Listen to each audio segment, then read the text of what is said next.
একটা ভাইপো আর তাহার বহু এবং দুইটা ছাউ ধরে আছে।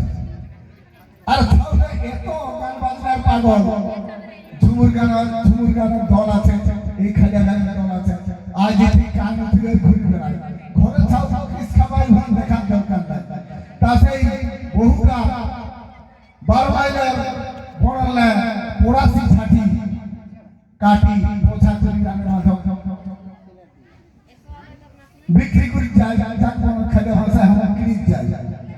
তাই যা যাই মঙ্গলবার হাট বাটে যেতে যেতে এক ডেঙ্গো ভেঙে বাটার ধারে একটা চা দোকানে বসি আর চা খাতে বিক্রি করা গেলে বেহান যাচ্ছে। এ বেহান আসো ঝাঁটি বোঝাবে এই গাছটা একটা আসো না একটু আমি চা খা। তো শোনো দাদা, একটা দিন আনা দিন খাওয়া ঘরে একটা বহু ওই চা দোকানে বসি আমরা চা খানে হবার ঘরে দুইটা ছাও আছে। তাই সেই মহল লেখা হয় না কেমন, তাই